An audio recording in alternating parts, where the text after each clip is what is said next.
ഒരു വലിയ വനത്തിൽ ഭീമാകാരനായ ഒരു കരടി താമസിച്ചിരുന്നു. പേര് ഭീമൻ. പേരുപോലെ തന്നെ വലിയവനാണെങ്കിലും ഭീമൻ ഒരു മടിയനും വികൃതിയുമായിരുന്നു. ഭീമന് ഏറ്റവും ഇഷ്ടമുള്ള ഭക്ഷണം തേനായിരുന്നു. വനത്തിന്റെ അരികിലായി മിടുക്കരായ ഒരു കൂട്ടം തേനീച്ചകൾ താമസിച്ചിരുന്നു. അവർ കഠിനാധ്വാനികളായിരുന്നു. നല്ലൊരു തേൻകൂടുണ്ടാക്കി അതിൽ നിറയെ തേൻ ശേഖരിച്ചു. ഒരു ദിവസം തേൻ മണത്തെറിഞ്ഞ് ഭീമൻ അവിടെയെത്തി.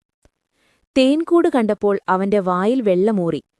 അവൻ തേനീച്ചകളെപ്പറ്റി ഒട്ടും ചിന്തിക്കാതെ ശക്തിയായി ആ കൂട് തകർക്കാൻ ശ്രമിച്ചു. ആർക്കു വേണം ഈ ചെറിയ തേനീച്ചകളെ? അവൻ അലറി. പക്ഷേ തേനീച്ചകൾ ഒട്ടും ഭയപ്പെട്ടില്ല.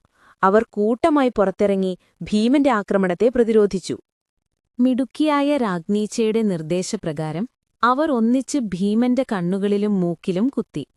വേദന കൊണ്ട് കരടി കാട് വിറപ്പിച്ചോടി. ആഹ്, എരിയുന്നു, വേദനിക്കുന്നു, അവൻ നിലവിളിച്ചു. എത്ര വലുതാണെങ്കിലും ഒരൊറ്റ മൃഗത്തിന് ഇത്രയധികം തേനീച്ചകളെ ഒറ്റയ്ക്ക് നേരിടാൻ കഴിഞ്ഞില്ല. അങ്ങനെ വേദന സഹിച്ച് കരടി കാടിന്റെ മറ്റേ അറ്റത്തേക്ക് ഓടി രക്ഷപ്പെട്ടു. കയ്യിലുണ്ടായിരുന്ന തേനും പോയി, നല്ല കുത്തും കിട്ടി. അന്നു മുതൽ ഭീമൻ കരടി ഒരു പാഠം പഠിച്ചു. കഷ്ടപ്പെട്ട് അധ്വാനിക്കുന്നവരുടെ സ്വത്ത് മോഷ്ടിക്കാൻ ശ്രമിച്ചാൽ ഇങ്ങനെയിരിക്കും.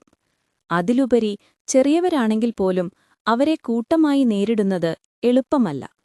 തേനീച്ചകളാകട്ടെ അവരുടെ കൂട് രക്ഷിച്ച സന്തോഷത്തിൽ വീണ്ടും തേൻ ശേഖരിക്കാൻ തുടങ്ങി.